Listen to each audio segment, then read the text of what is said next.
The sound of my children crying through their bedroom door is something I'll never forget. I stood frozen in the hallway, my hand hovering over the doorknob, still processing what my 8-year-old son, Jack, had just texted me from his iPad.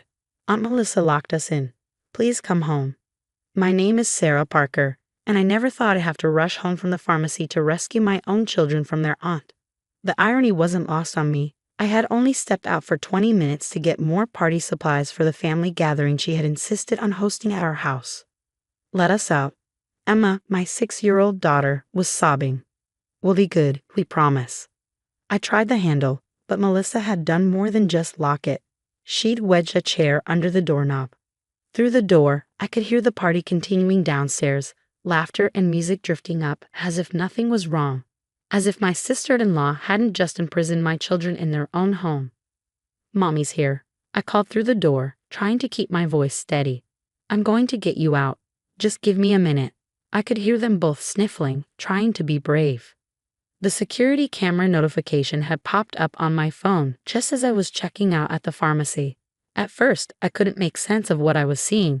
Melissa dragging my children up the stairs, her face twisted with anger, while my husband Tom's relatives continued their conversations in the living room below, pretending not to notice. Your bratty kids ruin every party, she hissed, shoving them into their room. Always wanting attention, always making noise. Well, now you can stay here until you learn to behave. I had installed those cameras after noticing bruises on Emma's arms 3 months ago. She'd said she fell at school, but something in her voice made me suspicious. Tom had called me paranoid when I suggested his sister might have something to do with it. Melissa loves the kids, he'd insisted. She's just strict sometimes. Strict. Right. I ran to our bedroom and grabbed a spare key from my dresser drawer, my hands shaking with a mixture of fear and fury. As I worked to remove the chair and unlock the door, I could hear Melissa's voice carrying up the stairs. Oh, the kids, they're just taking a nap. You know how cranky they get at these gatherings. The door finally swung open. Jack and Emma burst out, throwing themselves into my arms, their faces streaked with tears. She said we were bad. Emma hiccuped. She said we didn't deserve to be at the party.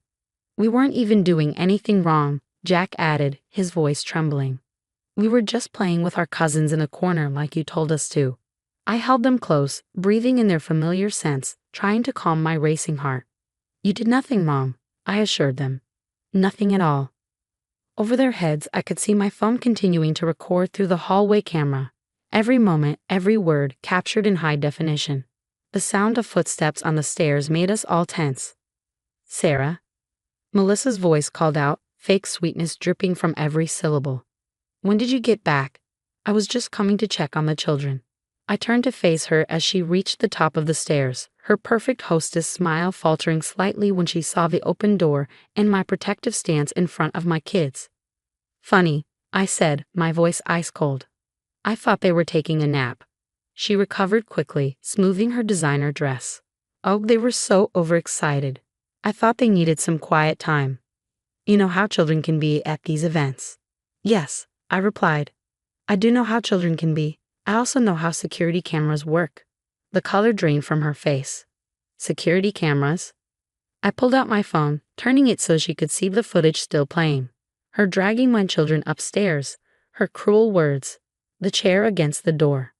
I don't understand why you're making such a big deal out of this, she said, but I could hear the tremor in her voice. I was just trying to maintain order at the party. Those children of yours. Those children, I cut her off, are currently locked out of their playroom.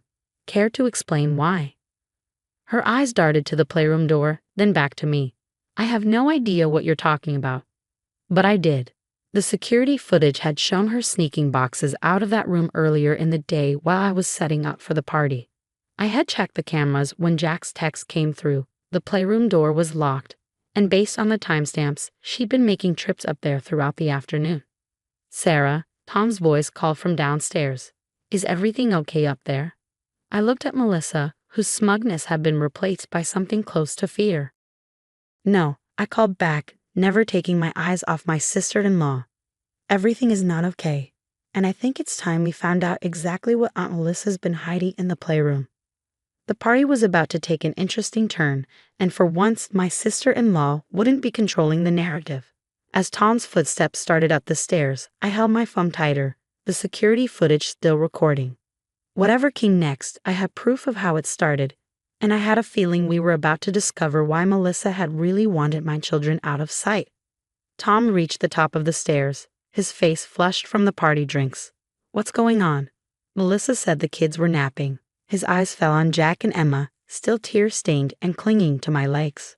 "Your sister locked our children in their bedroom," I said, holding up my phone. "And that's not all. Show him what she did, kids." Jack, always the braver one, took his father's hand and led him to the playroom door. "Aunt Melissa took our stuff, Dad. She's been sneaking in and out all day." Tom tried the handle, frowning when it wouldn't budge. "Mel, what's this about?" Melissa's carefully maintained composure was cracking. "They have too many toys anyway," she snapped. "Spoiled rotten, just like their mother." "I was doing you a favor, Tom." "A favor?" I laughed, but there was no humor in it. "Let's see exactly what kind of favor you were doing. Tom, the spare key is in your office." As Tom went to retrieve the key, I noticed Melissa typing frantically on her phone. Through the hallway camera's feed, I could see her last message. "Get them out now. She knows."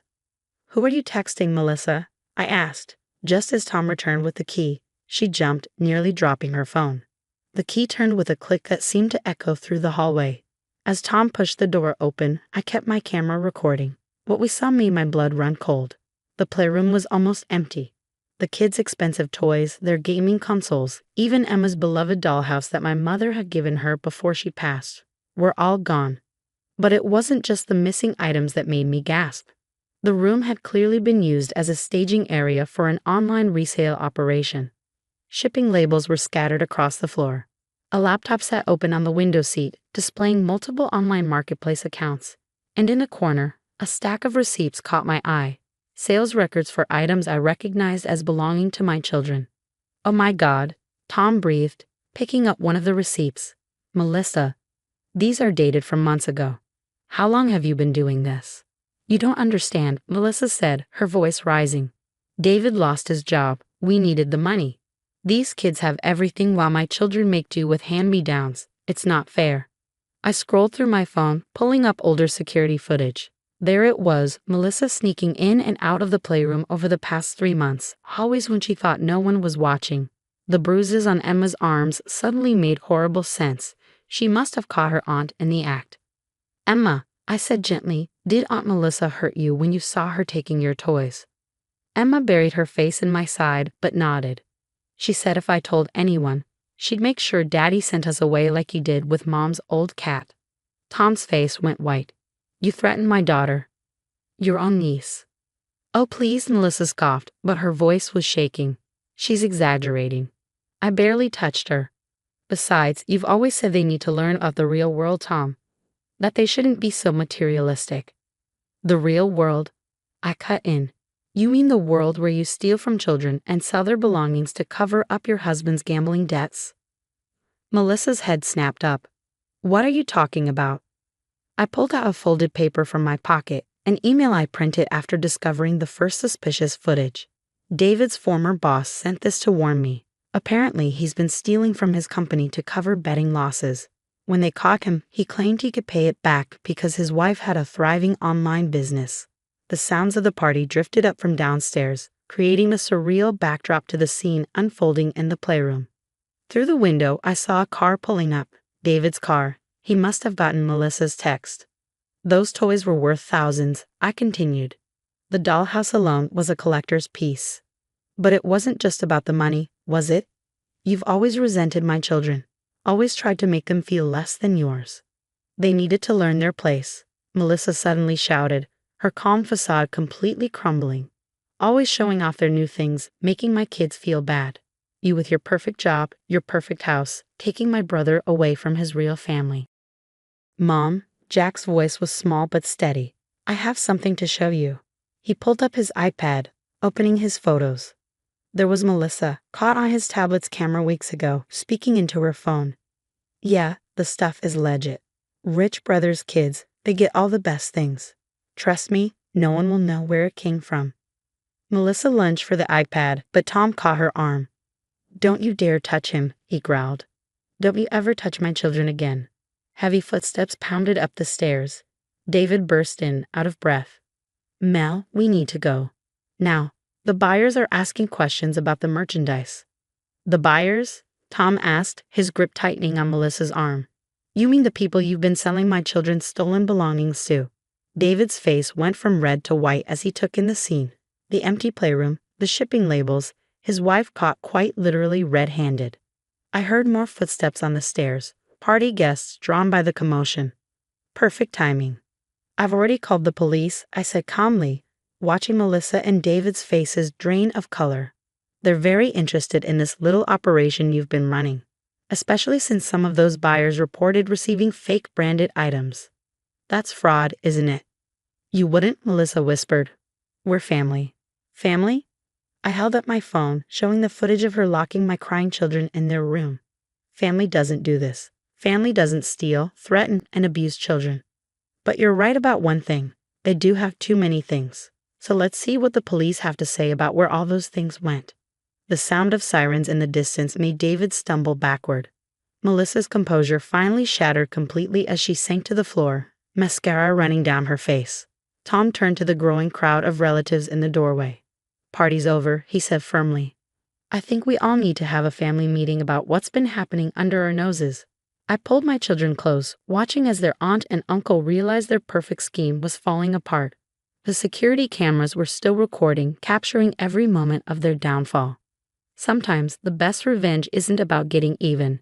It's about bringing the truth to light. The next few weeks felt like a whirlwind. After Melissa and David's arrest at our family party, the truth came tumbling out like dominoes falling. The police investigation revealed that their scheme was larger than anyone had imagined. They hadn't just been stealing from my children, but from other families as well. "We've tracked over $50,000 in fraudulent sales," Detective Morris told me during our follow-up meeting. "Your security footage gave us the evidence we needed to uncover the whole operation." Sitting in our newly restocked playroom, I watched Emma arrange her replacement dollhouse, courtesy of the insurance claim, and thought about how different things might have been if I hadn't trusted my instincts about those cameras. Tom had been unusually quiet since that day, struggling to process the betrayal of his sister, whom he had always defended. One evening, after putting the kids to bed, he finally broke down. "I should have listened to you," he said, his voice rough with emotion. "All those times you tried to tell me something was wrong with how Melissa treated the kids. I couldn't see it." I reached for his hand. "You saw what you wanted to see. She was your sister." "Was?" he repeated bitterly. "I don't even know who she is anymore." The family had fractured along predictable lines. Some relatives, like Tom's parents, were in denial, insisting that Melissa must have had her reasons. Others, particularly those whose children had also mysteriously lost expensive toys over the past year, were furious. Jack and Emma were healing in their own ways. The therapist we started seeing helped them process their aunt's betrayal. Emma's bruises had faded, but the emotional scars would take more time. "Why did Aunt Melissa hate us so much?" Jack asked one night during dinner. "Was it because we had nice things?" "No, sweetheart," I explained carefully. "Aunt Melissa made bad choices because of her own problems. None of this was your fault." The preliminary hearing was scheduled for next month, but we had already decided that the kids wouldn't attend. They had given their statements to a child advocate, and their iPad recordings, along with my security footage, provided more than enough evidence without them needing to face Melissa again. Tom's parents tried to intervene, showing up at our house unannounced one Sunday afternoon. "You have to drop the charges," his mother pleaded. "She's getting help now. David's in rehab for his gambling. They've learned their lesson." "Like Emma learned her lesson when Melissa twisted her arm?" I asked quietly, "or like Jack learned his when she locked them in their room?" "That's different," his father blustered. "Kids need discipline." Tom, who had been silent until then, suddenly stood up. "Get out," he said, his voice shaking. "Get out of our house right now. My children were abused, their things were stolen, and you're defending the people who hurt them. We're done." I had never been prouder of him than in that moment. The insurance company helped us track down and recover some of the stolen items through the online marketplace records. Emma's original dollhouse was found in a collector's home 3 states away. The woman who had bought it was horrified to learn its history and insisted on returning it at her own expense. Keep both, I told Emma when she couldn't decide between the old and new dollhouses. Sometimes having more than we need isn't spoiling, it's healing. Melissa tried to contact me once before the trial through a burner phone she wasn't supposed to have while under house arrest. Sarah, please, she begged. You don't understand what it's like always being compared to you. The perfect mother, the perfect wife, the perfect everything. I just wanted to take something from you for once.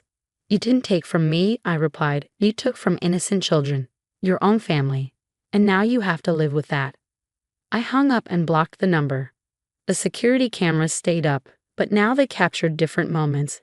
Jack teaching Emma how to ride her bike in the driveway, Tom organizing a proper family game night, the kids playing freely without fear of their aunt's sudden appearances.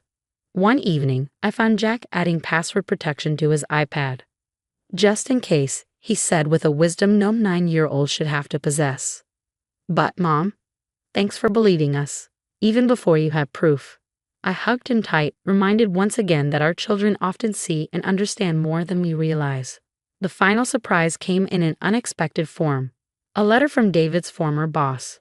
He had been following the case and wanted to set up a trust fund for Jack and Emma's education, equal to the amount his company had recovered from David's theft. Let some good come from this, he wrote. Your children deserve a future untainted by what happened.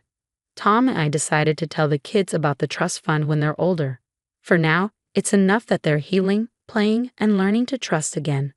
The security cameras still record our daily lives, but these days, they capture only joy, laughter, and the kind of chaos that comes from a happy, secure family. Melissa and David eventually took plea deals. They'll serve time, pay restitution, and most importantly, they'll never be allowed unsupervised contact with minors again. Some family members still insist we were too harsh, but looking at my children, finally free from their aunt's cruelty, I know we did the right thing. Sometimes the biggest betrayals come from those closest to us, but they also show us who we really are, and more importantly, who we choose to be. We chose to stand up for our children, to believe them, and to fight for justice. In the end, that's what family should really mean.